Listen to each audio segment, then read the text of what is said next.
जी students, अस्सलाम वालेकुम। Discussion करते हैं आपकी कैफ 08 की कि इस पेपर को पास कैसे करना है।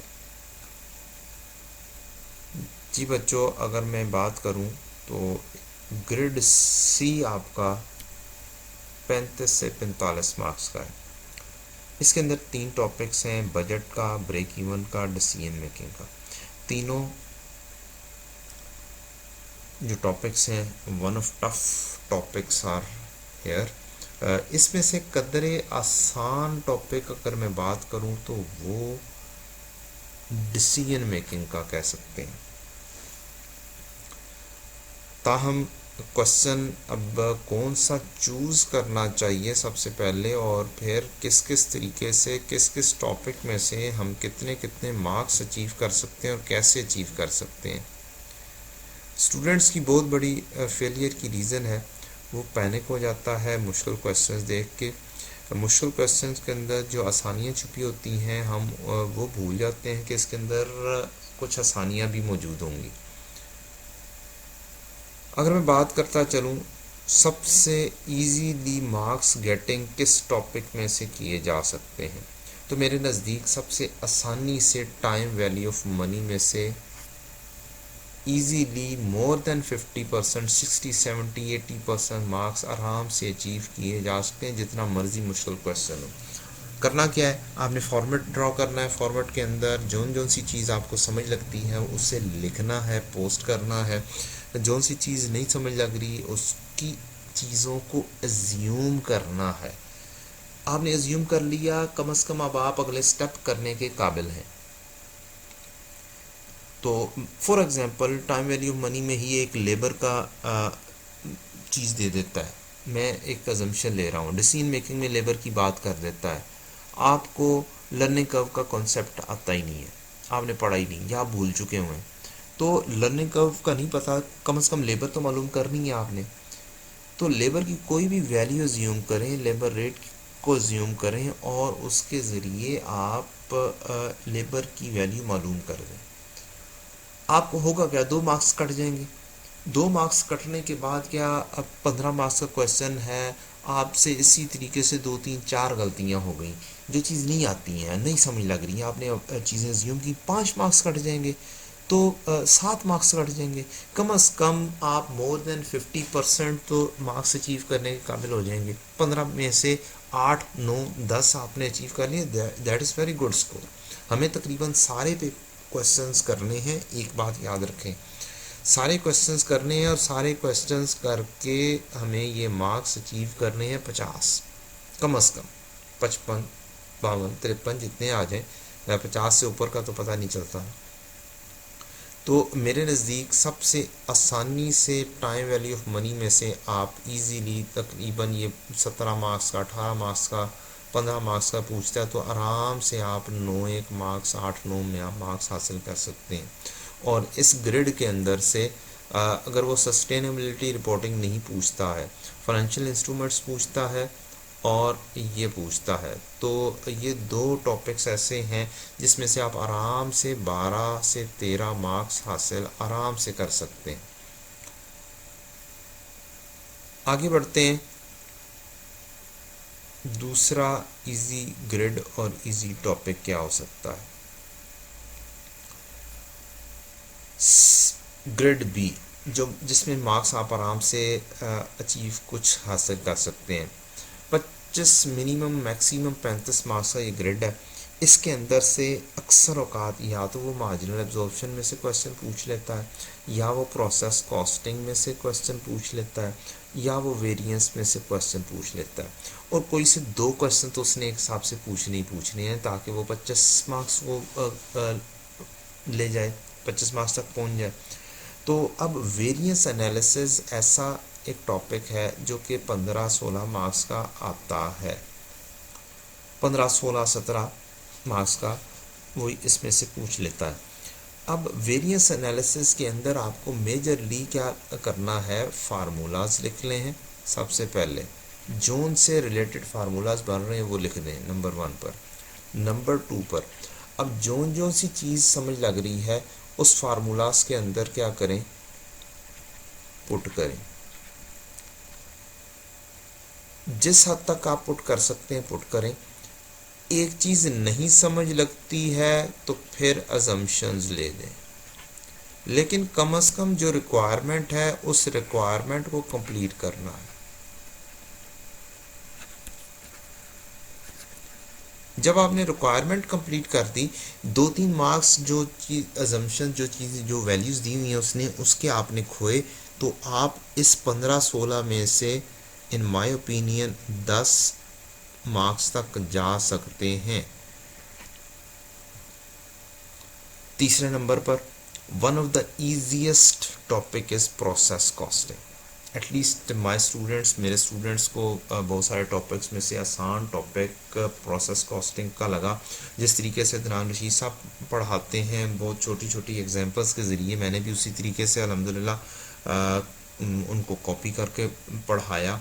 अल्हम्दुलिल्लाह बहुत सेटिस्फैक्ट्री काम रहा, बहुत इजीली बच्चों ने इसको ग्रैस्प किया और ये one of the easy topic हो गया। 13, 14, 15 मार्क्स, 12 मार्क्स का इसमें से क्वेश्चन आ जाता है। अब 12, 13, 14 मार्क्स में से जोन सी रिक्वायरमेंट पूछी है उसको पूरी करना है आपने। रिक्वायरमेंट इसके अंदर भी क्या होगा, आपका फॉर्मेट मौजूद है काफ़ी हद तक।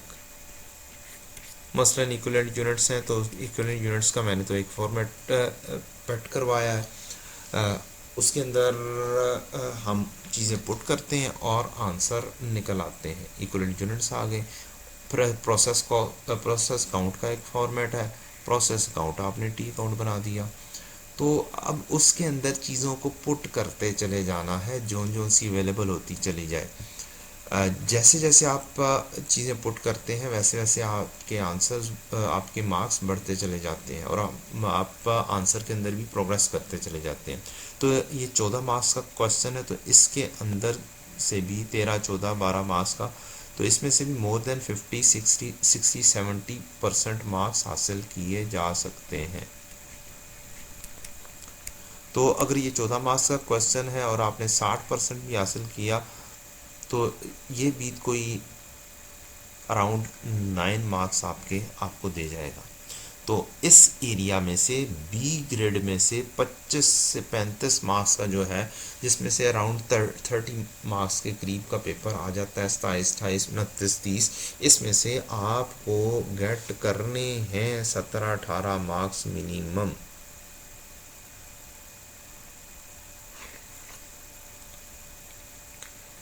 पहली बात की मैंने, इस एरिया में से डी एरिया में से आपको कम से कम भी जिसे कहते हैं ना 20 में से 12-13 इसमें से भी हासिल करने हैं। और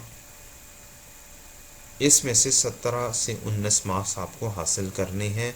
करना काम स्पीडीली है, कम से कम 2-3 दफ़ा एक क्वेश्चन को पढ़ लें, प्लान कर लें और आप इजीली उसको जिसे कहते हैं ना प्रोग्रेस कर लें। अगर कहीं पर अटकते हैं, नहीं समझ लग रही, खुदारा अमाउंट्स ज़्यूम करें और क्वेश्चंस को आगे चलाएं। इस एरिया में से 3 टॉपिक्स बहुत इंपॉर्टेंट है, marginal absorption costing, process costing और variance analysis. These 3 topics are the key for this area. अगली बात करता चलूँ, मैं एंड पर आऊँगा सबसे डिफ़िकल्ट के ऊपर, सी एरिया। ए पार्ट में से मेजरली कौन से इम्पोर्टेंट हैं? ए पार्ट में से EOQ और सेफ्टी स्टॉक वाला एरिया बहुत इम्पोर्टेंट है, इसकी रिवीजन बहुत अच्छी सी हुई होनी चाहिए। FOH का एरिया आपका पोर्शन में एक दफ़ा बस देख लें रिवीजन में, जैसे मैंने रिवीजन स्ट्रेटजी की थी उस तरीके से पढ़ लें, काम काफ़ी हो जाएगा। अंडर ओवर अप्लाइड आपको कॉन्सेप्ट होना चाहिए, ये काम भी हो जाएगा। लेबर का आपको जो लर्निंग कर्व है वो ज़्यादा इम्पोर्टेंट इस वक्त जा रहा है। सादी तो लेबर की वर्किंग आपको मेजॉरिटी स्टूडेंट्स को आती ही है। तो मेरे नज़दीक इस दफ़ा 4, 5, 6 मार्क्स का लर्निंग कर्व का भी कॉन्सेप्ट वो टेस्ट कर सकता है। तो ये वाला एरिया जिसमें से 10-12 मार्क्स का टोटल ये मिनिमम 15 मार्क्स हैं, तो मिनिमम 15 मार्क्स इसमें से वो पूछ लेता है। कभी किसी एफ को किसी और टॉपिक के साथ मिक्स करके पूछ लेता है। ईओक्यू से रिलेटेड इन्वेंट्री मैनेजमेंट वो अक्सर औकात पूछ रहा है। तो ये वाला एरिया बहुत स्ट्रॉन्ग आपको कर लेना चाहिए। और इसके अंदर से भी मैं कहूँ तो ये इजी क्वेश्चन में से शुमार कह सकते हैं हो सकता है। तो ईओक्यू का आप फार्मूला लिखेंगे, ईओक्यू का फार्मूले के ज़रिए आप ईओक्यू फाइंड कर देंगे। इधर उधर घुमाता भी है तो कोई जहाँ पर लिंक बनता है, नहीं समझ लग रही, अमाउंट अज्यूम करके उस लिंक को पूरा करें, उस लिंक को पूरा करके क्वेश्चन को आगे बढ़ा दें। तो इस एरिया में से भी 15 मार्क्स में से you should get at least 7 marks. 7 से 8 आपको कम अज़ कम भी लेने चाहिए। अब आ जाते हैं हम the most difficult and most important area, जो कि मिनिमम 35 मैक्सिमम 45 मार्क्स के ऊपर फॉल कर रहा है।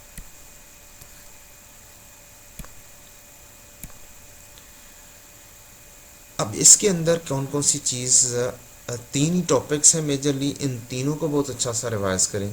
Budget is the most difficult area as far as the students are concern. Break even भी डिफ़िकल्ट एरिया में कंसिडर करते हैं, क्योंकि सही समझ नहीं लगती कि ब्रेक इवन में क्वेश्चन के सिरे को पकड़े तो पकड़े कैसे। अब ब्रेक इवन में क्वेश्चन को पकड़ें कैसे, जोन सी रिक्वायरमेंट है वो लिख दें। क्या कर दें, रिक्वायरमेंट जो है वो लिखें। अगर फार्मूला जोन सा उसके अंदर बनता है वो फार्मूला लिखें। फार्मूला के अंदर जो सी चीज़ें पुट हो सकती हैं वो करें। जो सी चीज़ें नहीं पुट हो सकती, नहीं मिल रही, उनको वंस अगेन एज्यूम कर कर क्वेश्चन आगे बढ़ा दें। बस आपने एक आधा मिनट सोचना है उस पॉइंट के ऊपर। नहीं समझ लग रही, थोड़ा सा दोबारा से क्वेश्चन पढ़ लें। फिर भी नहीं समझ लगती तो बस वहाँ पर अमाउंट अज्यूम करें और क्वेश्चन को आगे बढ़ा दें। होगा क्या, इससे भी यही होगा कि आप कम से कम क्वेश्चन को 80-90% तक क्वेश्चन को या 100% तक क्वेश्चन को सॉल्व कर जाएंगे, और 1-2 मार्क्स 3 मार्क्स लूज़ करेंगे और क्वेश्चन मुकम्मल हो जाएगा इंशाल्लाह। तो ब्रेक इवन का इन तीनों में से इन माय ओपिनियन पहले नंबर पर ब्रेक इवन आता है, दूसरे नंबर पर डिसीजन मेकिंग और तीसरे नंबर पर बजटिंग। तो बजटिंग का क्वेश्चन एक पेट फॉर्मेट ज़रूर है। पेट फॉर्मेट इसका है, आपका बजटेड प्रॉफिट एंड लॉस बनाना है तो अब आपने प्रॉफिट एंड लॉस का फॉर्मेट बना देना है। फॉर्मेट के अंदर चीज़ें इकट्ठी करना शुरू कर देनी है। जो आप चीज़ें इकट्ठी करते चले जाएंगे, आपको इंशाल्लाह क्वेश्चन के अंदर बेहतरी नज़र आना शुरू होती चली जाएगी और आप आहिस्ता आहिस्ता करके चीज़ें मुकम्मल करते चले जाएंगे। वंस अगेन सबसे इम्पोर्टेंट चीज़ ये है, जहाँ कहीं पर रुकें वहाँ पर रुकना नहीं है, परेशान नहीं होना। अमाउंट्स को एज्यूम करें, उस स्टेप को खाएं और उस स्टेप के मार्क्स लूज़ करें, बाकी स्टेप्स को मुकम्मल करें। अल्लाह ताला आपका हामी नासिर हो और बेस्ट ऑफ लक। अपनी दुआओं में मुझे भी याद रखिएगा। अस्सलामु अलैकुम वरहमतुल्लाहि वबरकातुहू।